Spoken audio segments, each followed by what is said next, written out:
Alright, Shalom. First and foremost, I'd like to begin this lesson by giving all praises, all honor, and all glory to Yahweh, Ba'asham Yahushai, Ba'asham Rachakwadash.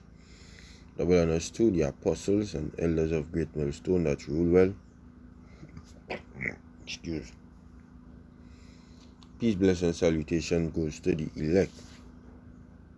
Alright, which are scattered across the four corners of the globe, pushing this word out in sincerity and in truth. And this here is Amma One from the Great Millstone Camp in Trinidad, coming back to do another lesson through the Holy Spirit and power of Yahweh Ba'asham Yahushai, of course. And the name of this lesson is in the the snow. I have it right here. Snow. I have it right here. Where it is. Remember the Lord not only in the good times but also the bad. Right? Remember the Lord not only in the good times but also the bad times. Because sometimes, you might be under pressure. As we just say down here in Trinidad, you're under pain, catching your tail. Pressure with you. You ain't seeing ends and meeting. You ain't making enough money to sustain this. So, things we want to do, you can't do it. So, in that time, you look to the Lord. You say, Lord, I need your help. And this is something the world is constantly doing. What bring up this topic? I line down on a bad day. Right? I line down on my bed and I just studying the world right now. Everybody back outside, so everybody, because during the pandemic, so-called pandemic time, when it was on the world, people was, let me say out of 100 people, you had about, before the pandemic, out of 100 people, 4 was serving the Lord, trying to seek God and them kind of thing. The other 96 was in the world, doing worldly things. 4 was trying to still go to church, which we burn out them church, but they was still trying to be church going on. During the pandemic, out of that same 100 people, 20 was they started to seek God and want to try to find out God, and 80 was still in the, because the pandemic can change no big perspective on trying to seek the Most High in the minds of these people. They were still trying to find some way in this world, but to be honest, that was just a foolish thing, because when you're seeing destruction coming, the main thing to do is to seek the Most High. But nevertheless, it sparks some kind of thing in the fools, they would try to, go to find a church or whatever. But now that everything open back up and they could be able to prosper again, they're going back to being more wicked. They try during the pandemic, they tried to be less wicked, but now they're going back to being more wicked because they could prosper again, and it even had men in the truth. I could talk about a man who I know. He came in around the pandemic. I get to meet him, and after the pandemic, when you realize things going good for him, he could become a music star again. He leave the truth. Alright? But nevertheless, this Sirach chapter 11 and 18, it says, there is but that waxeth rich by his weariness and pinching. Yeah, that man, and you could learn a lot about that man by how we just spending money, yeah. See how we tend to treat money. You might know the man, but in my business, I just see men just had to, when I done, and men had to pay me. You don't see a man dip in the pocket and pay you. Then you might see a man pull out the wallet and he have the wallet and he pinching his money, so.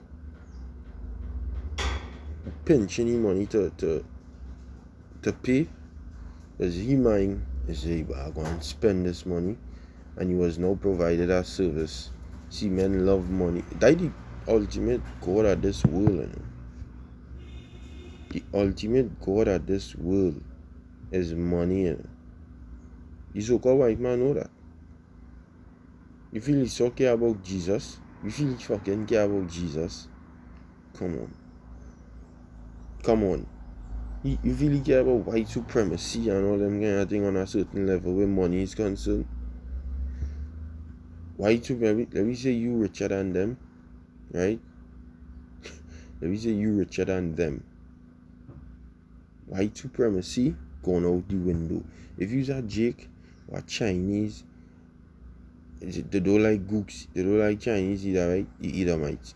If you say you're a Chinese and you have more money than an Edomite and you want to get with an Edomite daughter, money makes that hatred for you go out the window. That is the ultimate God of this world. Mammon. When I wish I talk about it, you cannot serve the Most High and Mammon. That is a God by itself. Riches and seeking riches, trying to be rich. That is a God by itself. That is song, I wanna be rich. And you see, the thing is, ultimately, in the end of the day, nobody wants to be poor. Who the hell wants to wake up and to be dead broke every day of their life? Nobody. But there's a format to being rich, and these people don't want to take that format. They want to boycott that format and go somewhere else.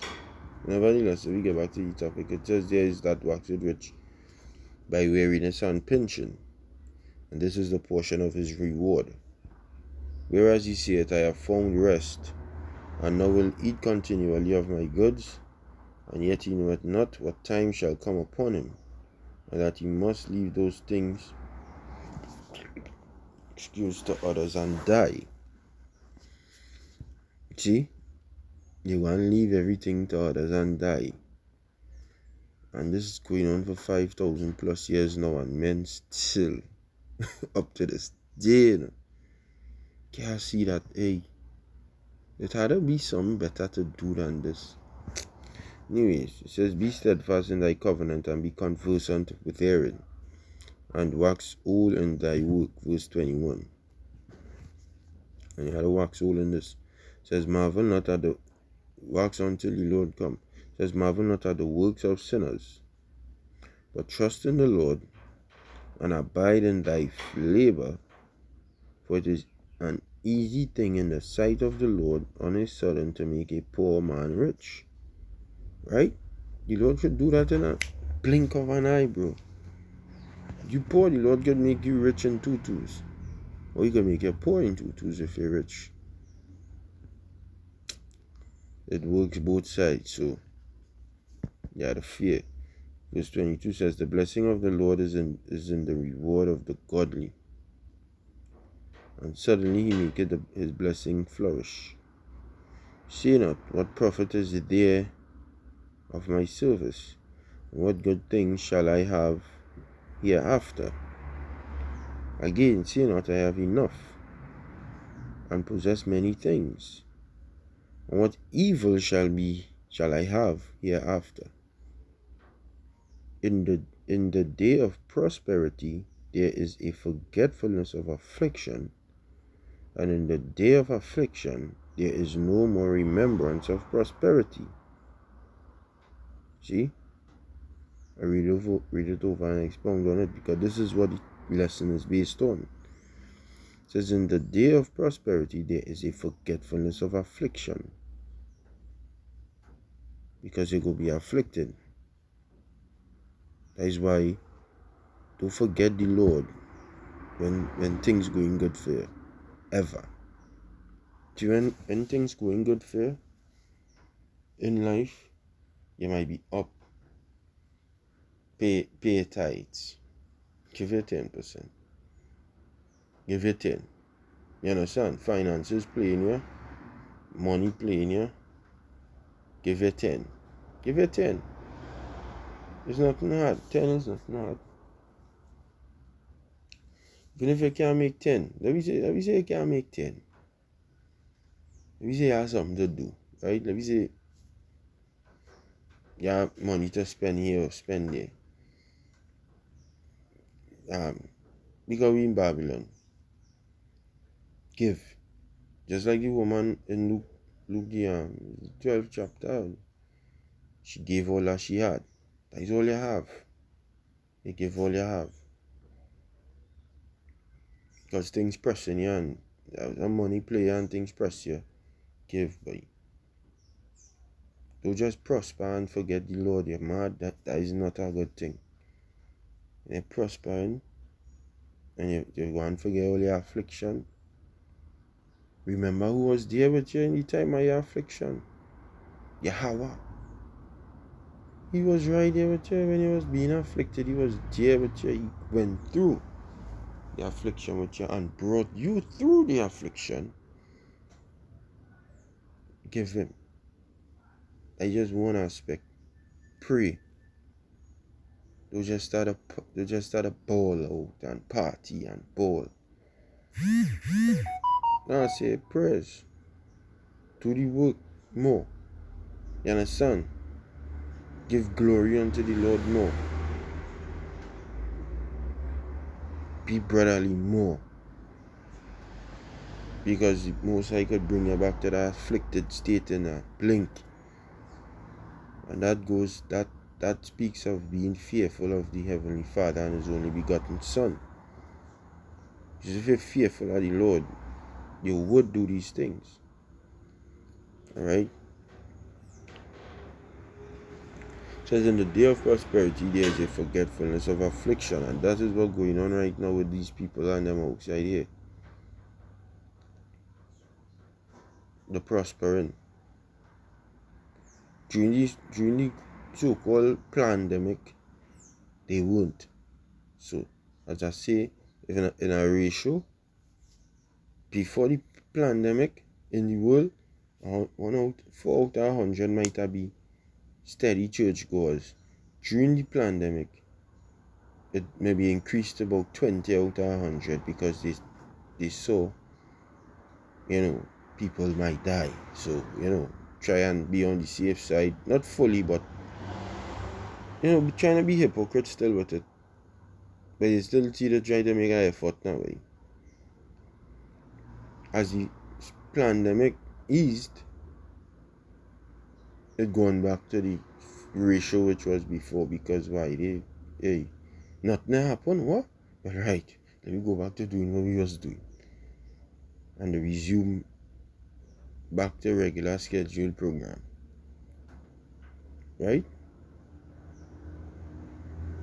But that is not what it's supposed to be. It's supposed to be like this. In the day of prosperity, there is a forgetfulness of affliction. It's supposed to be like the day of prosperity, you remember your affliction. Remember when you was down. Right? Remember when it was down. It says, and in the day of affliction, there is no more remembrance of prosperity.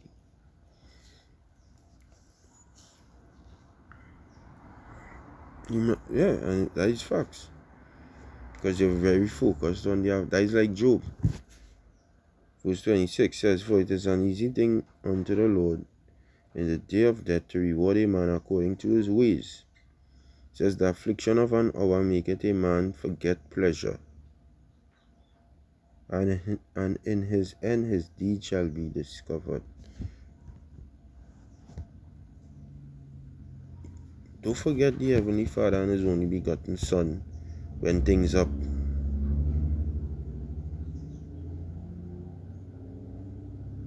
When things going good. always remember the Lord, right?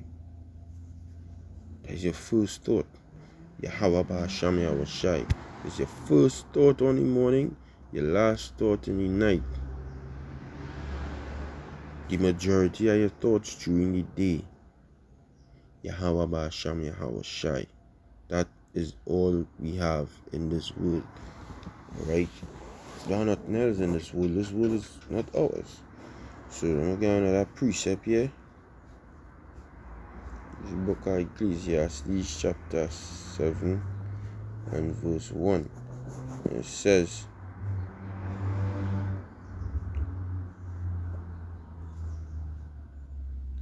I read from verse 3, it says, sorrow is better than laughter, for by the sadness of the countenance the heart is made better. Right? So it better, your mind will be made better when you feel sad. How does make your mind better? You seek to the Lord. You seek to the Heavenly Father. You seek Him more because why? You realize, wait. You're not sorrows. Who does relieve sorrows? The Heavenly Father go relieve your sorrow. So when your sorrow get relieved, it's not for you to turn your back on the Lord. It's not for you to turn your back on the Lord. It's for you to remember the Lord. Remember Him. Matter of fact, bring it back to your members. Right?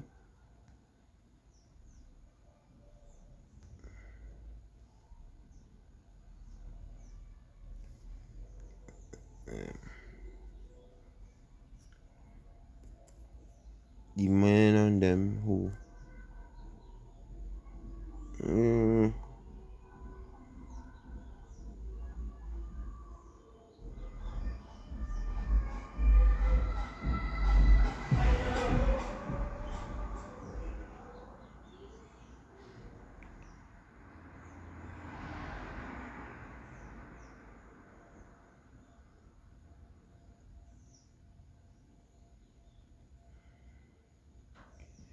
without preceptors, boy, that some men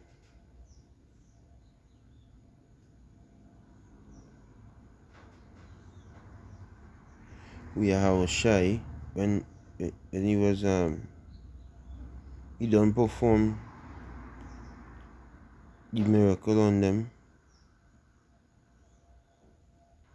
Only one turn back.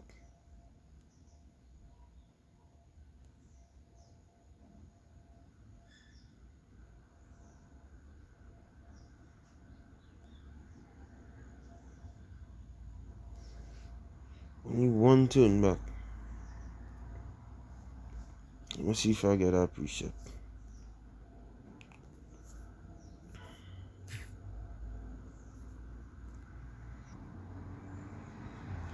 Right. Luke 17 and 11 it says, and it came to pass as he went to Jerusalem, that he passed through the midst of Samaria and Galilee.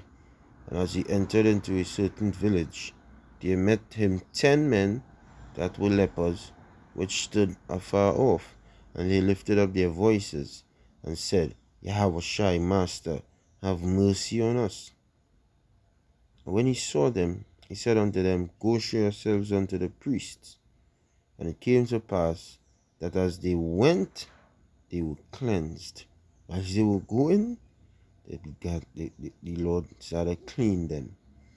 And one of them, when he saw that he was cleansed, turned back with a loud voice and glorified the Most High, and fell down on his face and at his feet, and gave him thanks.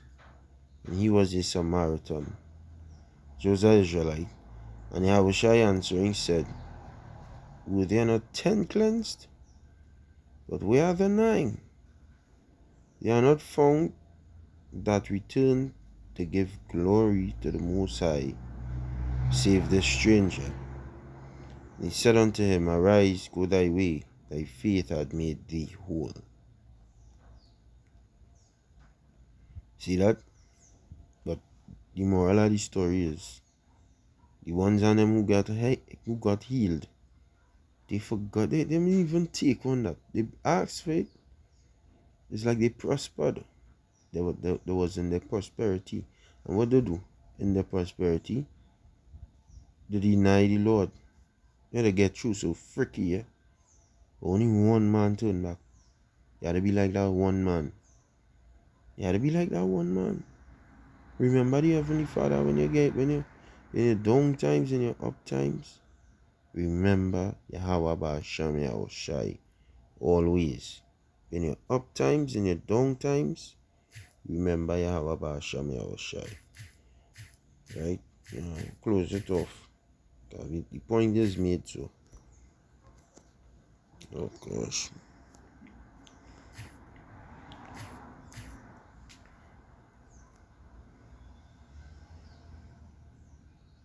I'll close it off.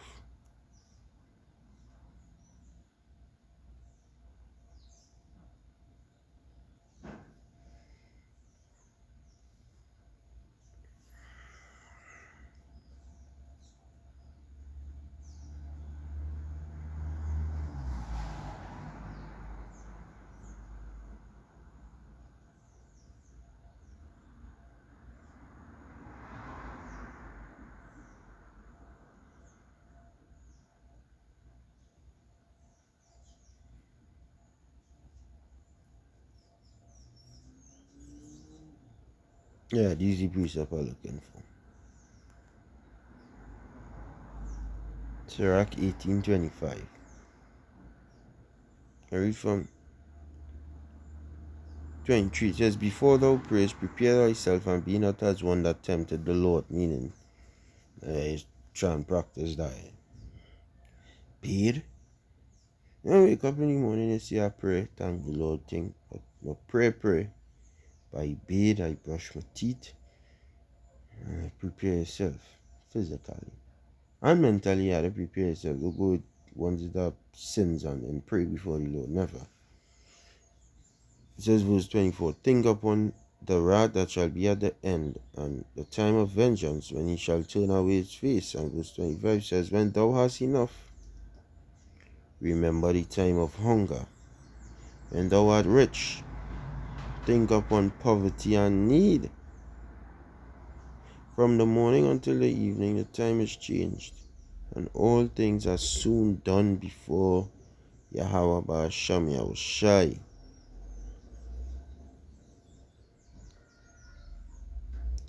When you have enough, remember the time of hunger. When you're rich, think upon poverty. That is wise counsel. Right? So, the point was made, so give all praises, honor, and glory to Yahweh Ba'Shem Yahushai. Ba'Shem Rakakodash. Hopefully it was edified. Until the next time, say shalom to the elect. Stay strong. Shalom.